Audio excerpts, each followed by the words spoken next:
하나님의 말씀의 인도가 반드시 필요한 줄을 믿습니다. 하나님, 한 주간을 살아가기 위하여, 한 주간을 이 전쟁 같은 삶을 살아남기 위하여 하나님께 의지하는 모든 소원교회 성도들이 되게 하여 주옵소서. 살아계신 예수 그리스도의 이름으로 기도드렸습니다. 아멘. 오늘 하나님께서 주시는 주일 예배 제목은 모든 성도는 하나님 나라의 백성입니다. 오늘 말씀을 듣는 모든 소원교회 성도님들과 또 인터넷으로 말씀을 듣고 계신 모든 분들과 그리고 이후에 영상으로 함께할 모든 분들까지 하나님 나라라는 말이 얼마나 우리에게 설레고 얼마나 우리에게 귀중한 말인지 오늘 깨달아지시기 바랍니다. 서론으로 들어갑니다.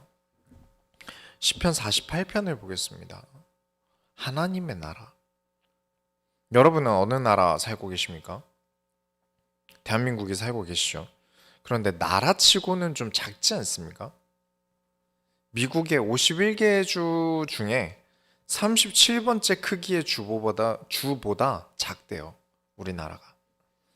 그럼 이 정도 크기면 다른 나라 지역 주보다도 이렇게 작으면 이 정도 크기면 나라가 아니지 않습니까? 근데 나라가 맞습니다. 땅이 작다고 하더라도요, 영토, 국민, 주권이 있다면 나라로 인정을 받아요. 그런데 땅도 없으면서 자기 민족을 나라라고 칭했던 민족이 있어요.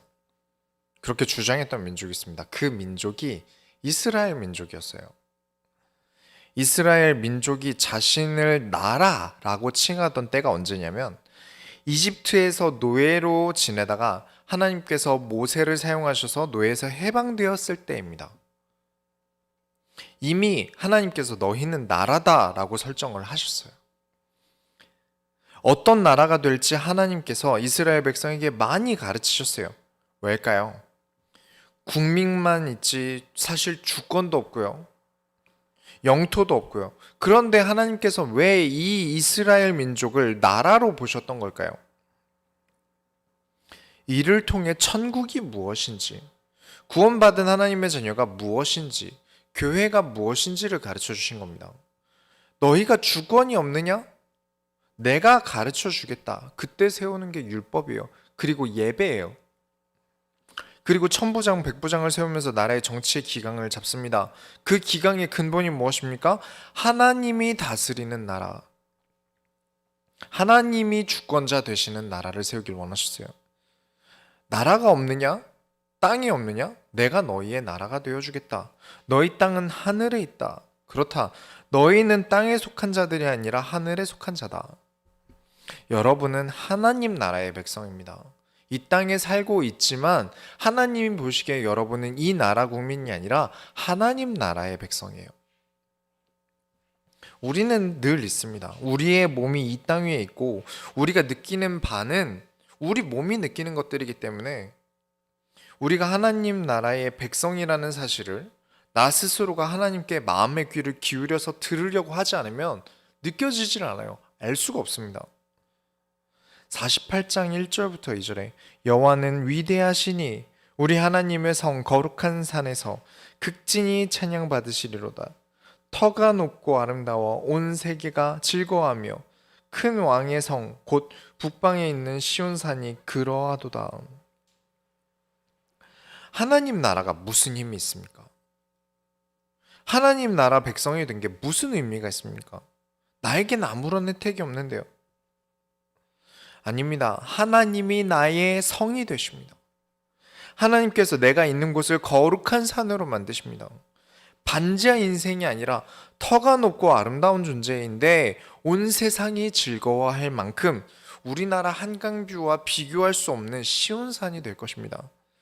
그런데 실제 시온산이 예쁘다는 건 아니에요. 우리 눈에 보이지 않지만 우리에게 지금 역사하고 계신 하나님께서 나를 통해 이루시는 나라는 마치 이런 시온산과 같다는 것입니다. 하나님이 이루시는 것. 그래서 성경이 강조하는 바가 무엇입니까? 시편 48편 8절에 우리가 들은 대로 만군의 여호와의 성, 우리 하나님의 성에서 보았나니 하나님이 이를 영원히 견고하게 하시리로다. 들은 바를 믿으세요. 그렇지 않으면 볼 수 없는 나라입니다. 하나님 나라가 이 땅에 성취되는 것들은 들은 것을 믿으셔야만 합니다. 어디서 이상한 말들, 이상한 성경에도 없는 것들을 진리라고 믿고 있습니다. 그런 것에 속지 마시고 우리가 성경을 통해 하나님의 말씀인 성경을 통해 들은 바대로 믿으세요. 그러면 보게 하실 것입니다. 견고하게 하실 것입니다. 그냥 조금 튼튼한 게 아니라 영원히 견고하게 하시리라. 그리고 마지막 절을 보시면 이 하나님은 영원히 우리 하나님이시니 그가 우리를 죽을 때까지 인도하시리로다. 영원히 우리 하나님이시니 그가 우리를 죽을 때까지 인도하시리로다. 이 하나님은 영원히 나의 하나님이시니 이 하나님은 영원히 우리 소원교회 하나님이시니 그가 우리를 인도하시리로다. 오늘 말씀을 들으면서 하나님 나라의 백성됨이 얼마나 귀중한지를 꼭 깨달으시고 들은 바를 믿으시게 되시기 바랍니다. 본론으로 들어갑니다. 재물을 하늘에 쌓는 방법을 알려드릴게요. 시편 39편을 보시면 49편을 보시면 이 48편도 그렇고 지금 보게 되실 49편도 그렇고 고라 자손의 시예요. 다윗의 시가 아닙니다. 확실히 다윗의 시와 다른 이들의 시는 좀 결이 달라요. 다윗의 시는 좀 개인적인 신앙에 대한 이야기들이 많은데 고라 자손의 시는 좀 집단을 위한 시들이 많습니다. 그리고 특이한 점은 지금 이 시편 49편은 유대인들의 장례식에서 읽게 되는 시라고 해요. 49편 1절부터 2절에 뭇 백성아 이를 들으라 세상의 거민들아 모두 귀를 기울이라 귀천 빈부를 막론하고 다 들을지어다. 무슨 말을 하고 싶은 걸까요? 귀천 빈부를 막론하고 다 들으라고 합니다. 가난한 사람이든지 부자든지 천하든지 귀하든지 누구에게나 맞는 말을 하겠다는 거죠.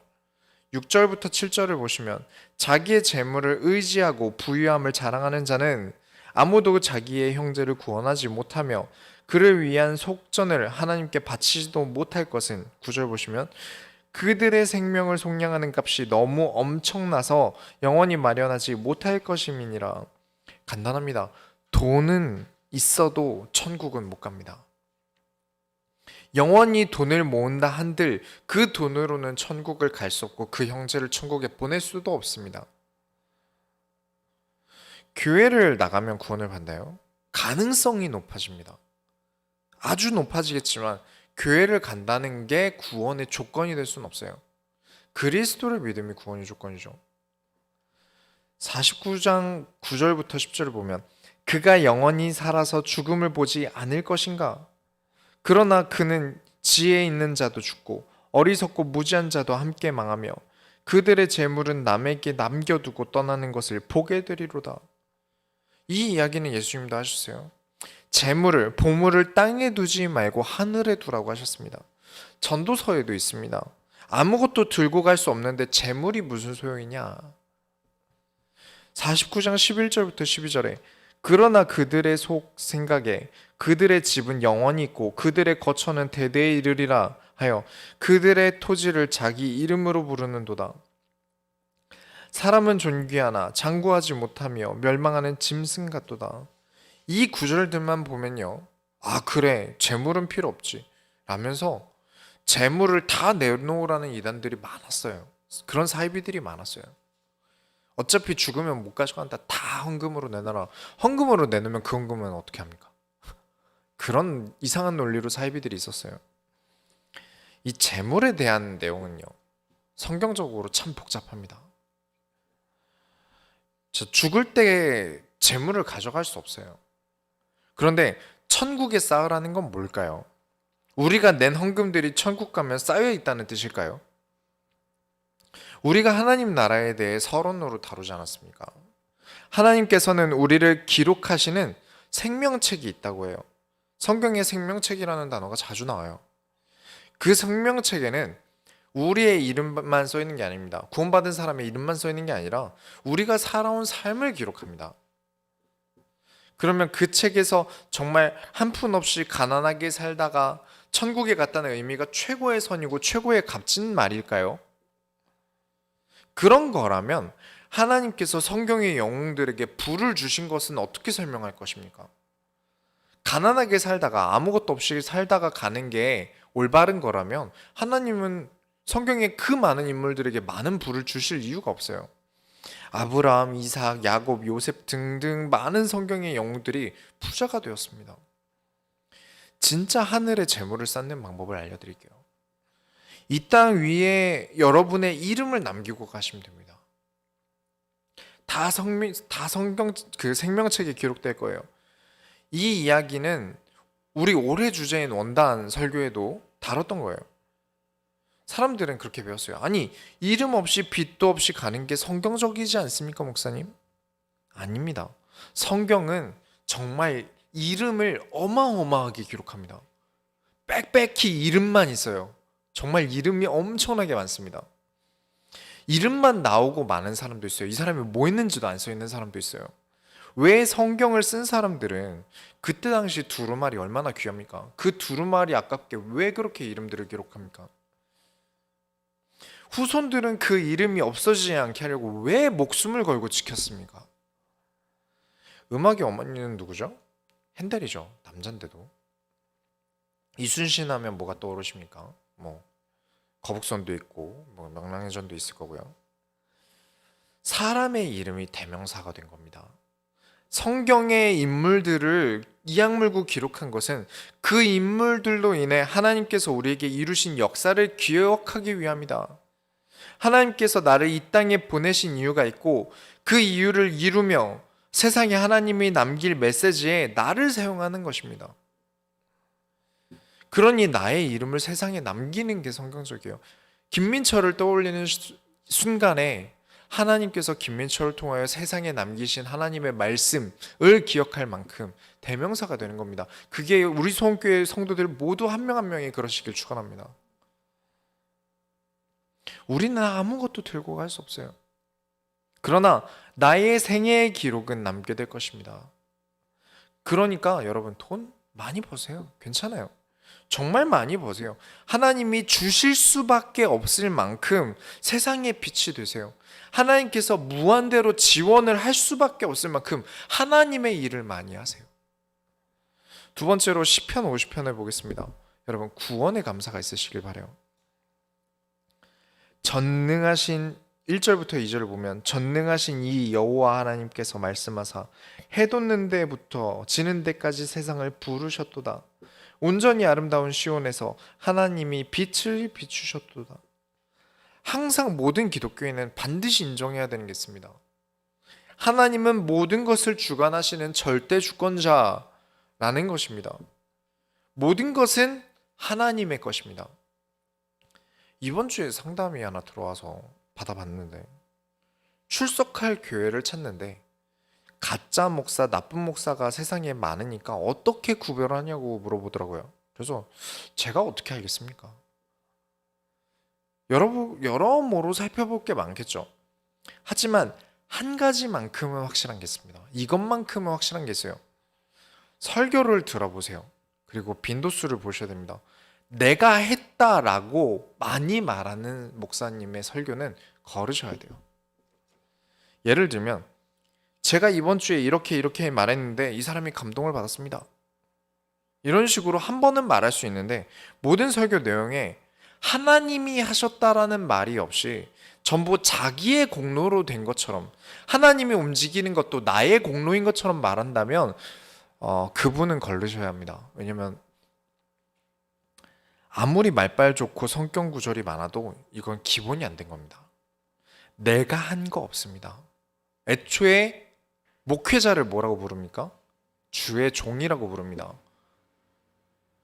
주의 종이 주님을 빼고 공로를 가로챌 수 없어요. 제가 이런 일을 했는데 하나님께서 역사하셨다. 이런 고민을 하고 있는데 하나님께서 이렇게 응답하셨다. 이런 생각이 들었는데 이번 주 강단 말씀을 보니 다른 것이 깨달아졌다. 절대 주권에 대한 인정이 성도의 기본입니다. 이렇게 얘기했는데 또 다른 분이 이런 얘기를 하세요. 그건 목사님이 전제로 깔고 얘기하시는 거 아닐까요? 라고 하더라고요. 그러면 더더욱 거르셔야 합니다. 목사 주제에 하나님의 이름을, 예수의 공로를 가로챌 수 없어요. 주의 종이 돼서 주의 공로를 가로챌 수 없습니다.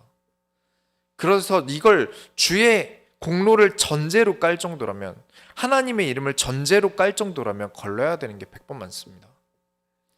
50장 4절부터 5절에 하나님이 자기의 백성을 판결하시려 위 하늘과 아래 땅에 선포하여 이르시되 나의 성도들을 내 앞에 모으라. 그들은 제사로 나와 언약한 이들이니라 하시도다. 하나님께서 판결을 하시려고 선포하십니다. 그리고 사람들을 모으는데 어떤 사람을 모으십니까? 제사로 언약한 이들을 모으십니다. 구원받는 제사는 단 한 가지뿐입니다. 어린 양 되신 예수님께서 십자가에서 흘리신 희생제사뿐이에요. 그리스도로 구원받은 하나님의 백성들에게 말씀하십니다. 50장 7절에 내 백성아 들을지어다 내가 말하리라. 이스라엘아 내가 내게 증언하니라. 나는 하나님 곧 너의 하나님이라. 목사님의 하나님, 권사님의 하나님, 집사님의 하나님, 네, 다 맞습니다. 가장 중요한 게 무엇입니까? 나의 하나님이 되신다는 겁니다. 나의 하나님이세요. 누구보다 나를 사랑하시는 나의 하나님이세요. 얼마나 사랑하는지 아십니까? 50장 8절에 나는 네 재물 때문에 너를 책망하지 아니하리니 네 번제가 항상 내 앞에 있음이로다. 어떤 재물을 드렸어야 항상 번제가 타지 않고 하나님 앞에 있을 수 있을까요? 네가 재물을 제대로 나에게 가져오지 않는다고 책망하지 않겠다. 너의 번제가 항상 내 앞에 있다. 그리스도께서 번제가 되십니다. 영원한 번제가 되셨습니다. 그리스도로 끝 내셨습니다. 하나님께서 제사로 드릴 소와 양 가져오라고 하시죠. 정말 소와 양을 좋아하셔서 가져오라고 하시겠습니까? 50장 13절에 내가 수소의 고기를 먹으며 염소의 피를 마시겠느냐? 진짜 목적은 그게 아니라는 거예요. 하나님의 목적은 수소의 고기, 염소의 피가 아닌 겁니다. 우리가 하나님께 드리는 헌금, 하나님께 드리는 헌신, 하나님이 필요하십니까? 하나님이 돈이 필요하신 만큼 연약한 분이신가요? 아닙니다. 그럼에도 불구하고 왜 요구하셨을까요? 50장 14절부터 15절에 감사로 하나님께 제사를 드리며 지존하신 이에게 네 서원을 갚으며 환난 날에 나를 부르라. 내가 너를 건지리니 내가 나를 영화롭게 하리로다. 하나님께 그냥 물질을 드리는 게 아니라 감사로 하나님께 제사를 드립니다. 그렇다면 그냥 감사할 수 있습니까? 감사의 내용이 있어야겠죠. 그래서 그 감사의 내용에 대한 관심을 가질수록 우리는 깨닫게 됩니다. 나를 건지신 그리스도를 깨닫게 돼요. 그래. 내가 하는 모든 헌신이 그리스도를 깨달으면서 그래 하면서 감사함으로 드릴 수 있게 돼요. 50장 23절에 감사로 제사를 드리는 자가 나를 영화롭게 하나니 그의 행위를 옳게 하는 자에게 내가 하나님의 구원을 보이리라. 늘 구원의 감사로 예배드리는 사람이 어찌 입 밖으로 내가 다 한 것처럼 말할 수 있겠습니까? 안 돼요, 그건. 나의 나된 것은 하나님 은혜입니다. 그 이상도 그 이하도 없어요. 하나님이 막으시려면 내가 하려는 일 막으실 수 있고요. 내가 안 하려던 것도요, 하나님이 하려면 하실 수 있습니다. 내 선택인 것 같아도 모든 것에는 하나님께서 개입하셨습니다. 하나님을 내가 기도로 쥐락펴락할 수 있는 것처럼 말한다면 이미 너무 잘못 나간 거죠. 구원의 감사를 아는 예배자가 되는 모든 소원교회 성도들이 되시기 바랍니다. 세 번째로 시편 62편이 있습니다. 나를 잠잠하게 하라. 한 번에 지금 12장을 넘어가 버렸는데 이전에 있던 시편들과 중복되는 게 좀 많았어요. 그러다 보니까 좀 지나왔는데 지금까지 우리가 함께 다뤘던 시편만 다시 보셔도 기억하시면서 이제 나머지 그 지나간 12장을 읽어봐도 어떤 말을 하고 있는지 충분히 아실 수 있을 거라고 판단합니다. 62장 1절부터 2절을 보시면 나의 영혼이 잠잠히 하나님만 바라며 나의 구원이 그에게서 나오는도다. 오직 그만이 나의 반석이시오 나의 구원이시오 나의 요새이시니 내가 크게 흔들리지 아니하리로다. 하나님께서 나를 사랑하셔서 그리스도를 보내주셨습니다. 하나님이신 성자께서 육신을 입고 이 땅에 오셔서 십자가를 짊어지셨어요. 그런데 어떻게든 사람끼리 살아볼 수 있다면요, 안 오셔도 됩니다. 예수님은 안 오셔도 돼요. 인간끼리 으쌰으쌰해서 죽음 뒤에도 지옥이 없다면 안 오셔도 됐을 거예요. 그 어떤 것도 인간은 하나님 없이는 살아갈 수 없기 때문에 그리스도를 통하여 구원을 얻도록 하셨습니다. 여러분의 삶이 늘 하나님을 의지하여 살 수 있도록 구원을 열어주셨어요. 그런데 우리가 지난주에 함께 이야기 나눈 게 무엇이었습니까? 배가 고프면 먹으면 됩니다. 배고픈 감각은요,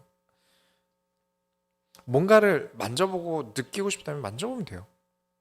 냄새는 맡으면 되고요. 그러나 하나님을 찾는다는 건 영혼의 감각입니다. 그래서 영혼이 하는 거예요. 그 어떤 것도 다 해결책이 있었는데 하나님을 찾는 것만, 신을 찾는 것만큼은 나의 영혼의 감각입니다. 그런데 왜 우리는 평소에 하나님을 잘 안 찾게 될까요? 왜 많은 사람들이 하나님 없이 살아보려고 할까요? 흥분하게 되면요, 감각이란 건 다치게 되어 있습니다. 아픈 줄 모르기도 하고요. 우리가 바쁘고 정신없을 때는 바닥에 깔려있는 수많은 걸 발로 찹니다. 레고도 발로 밟고요.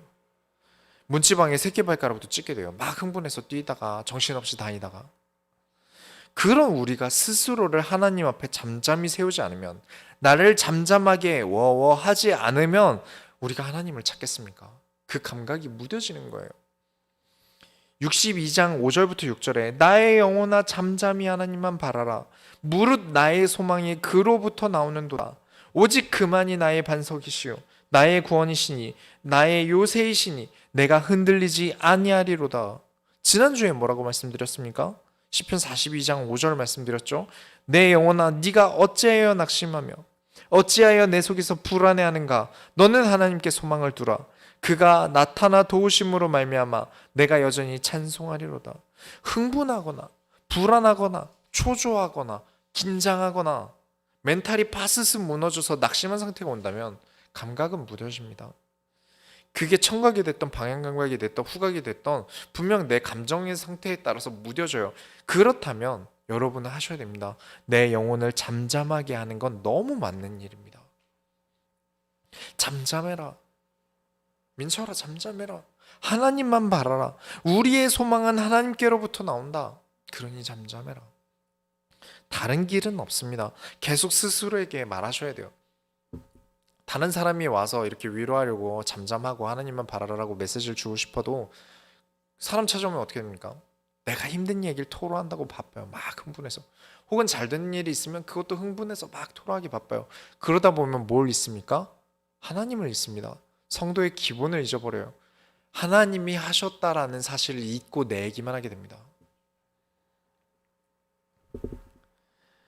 당장 숨이 안 쉬어진다면 눈을 최대한 크게 뜨고 숨을 마셔보세요.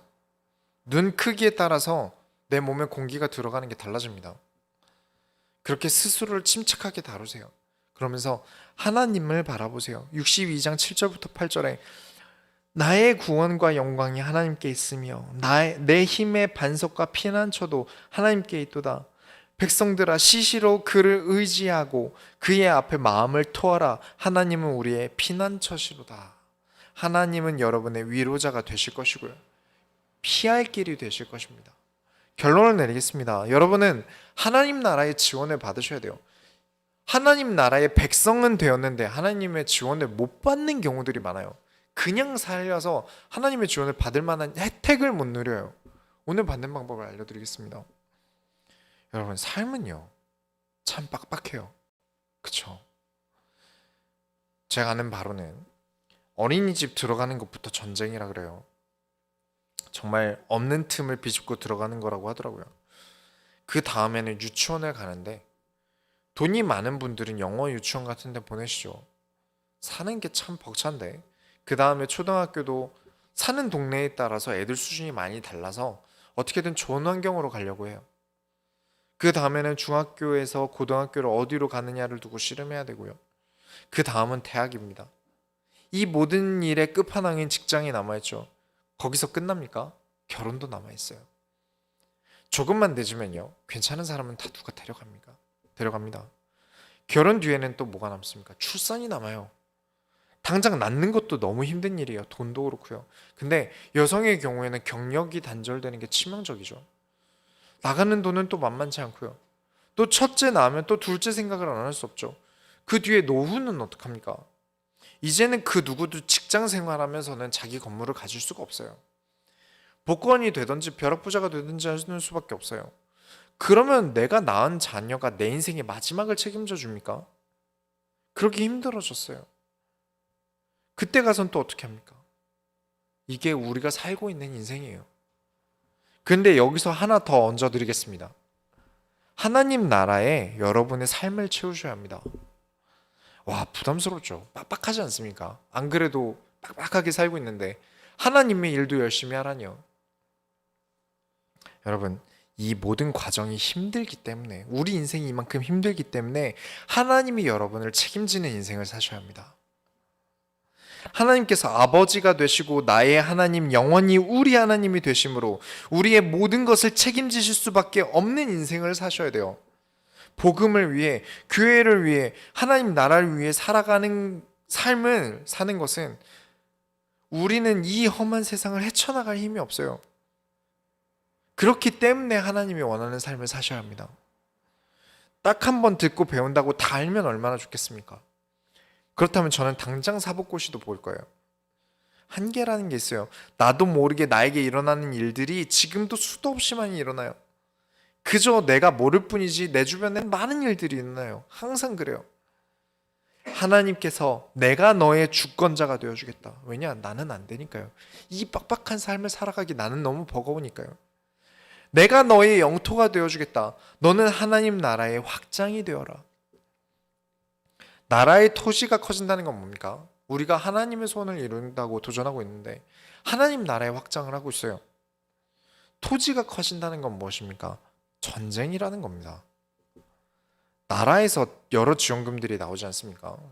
이번 달에 제가 인천 출신이다 보니까 인천에서 30년 넘게 살았는데 인천시에서 페미니스트 동아리당 지원금 200만 원을 지원해 준다고 공고를 냈더라고요.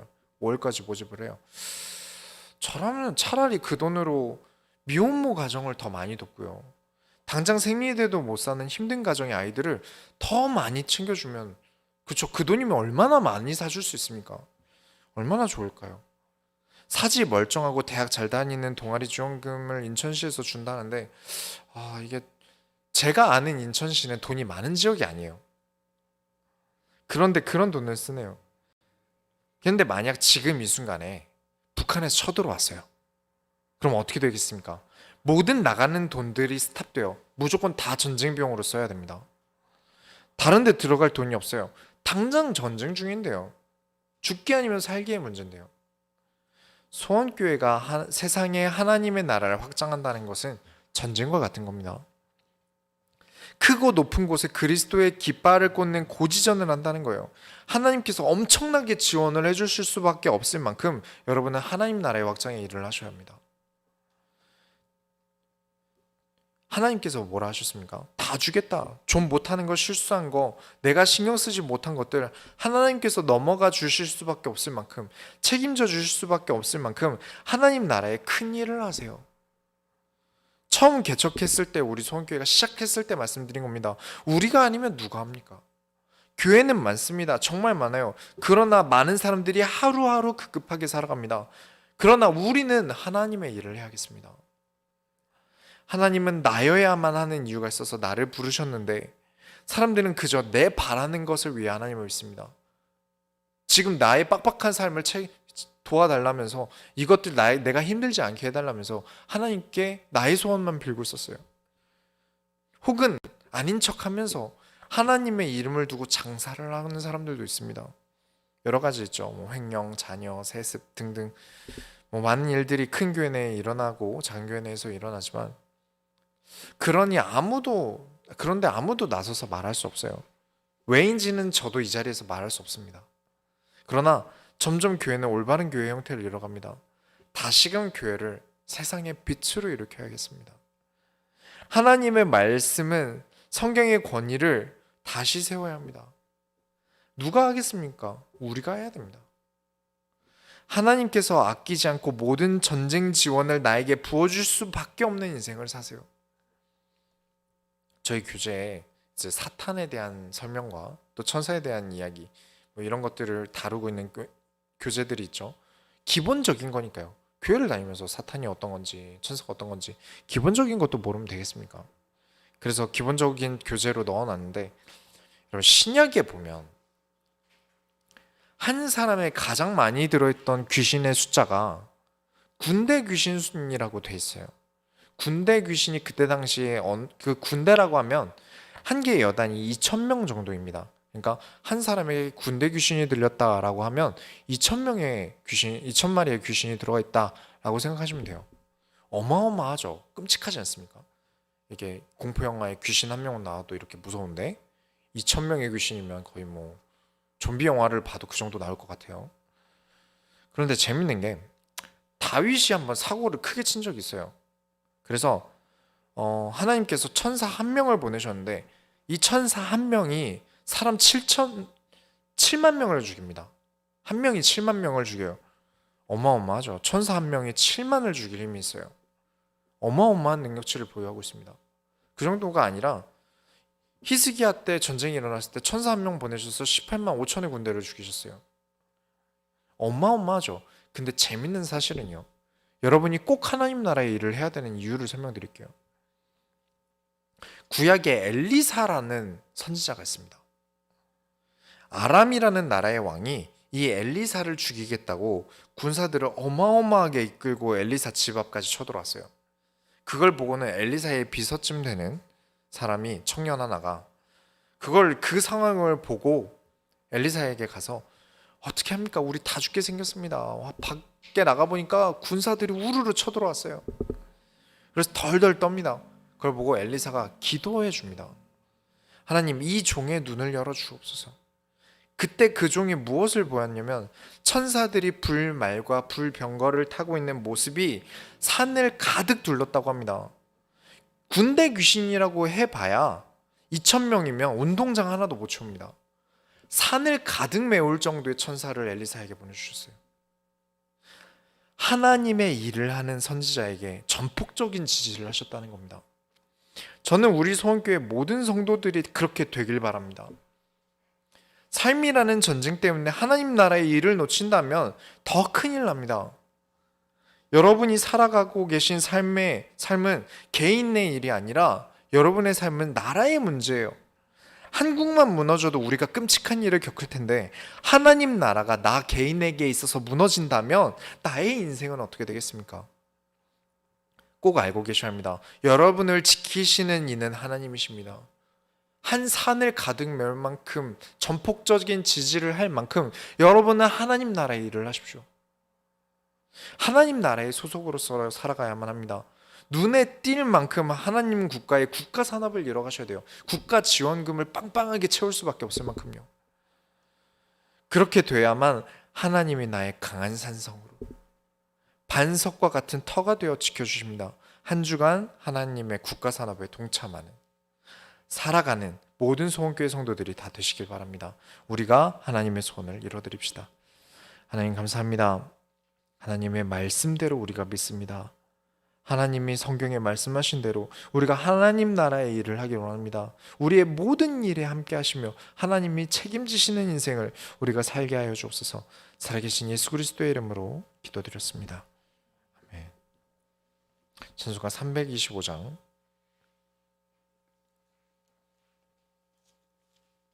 찬양하시면서 준비하신 헌금을 하나님께 드립니다.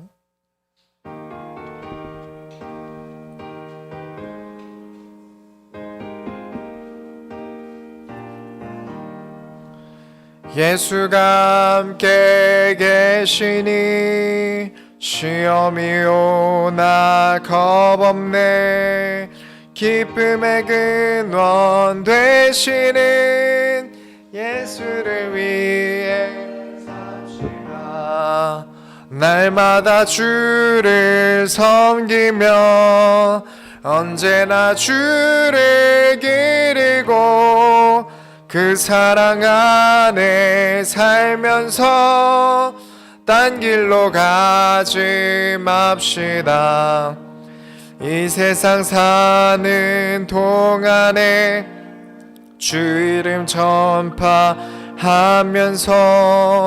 무한한 복락 주시는 예수를 위해 삽시다. 날마다 주를 섬기며 언제나 주를 기리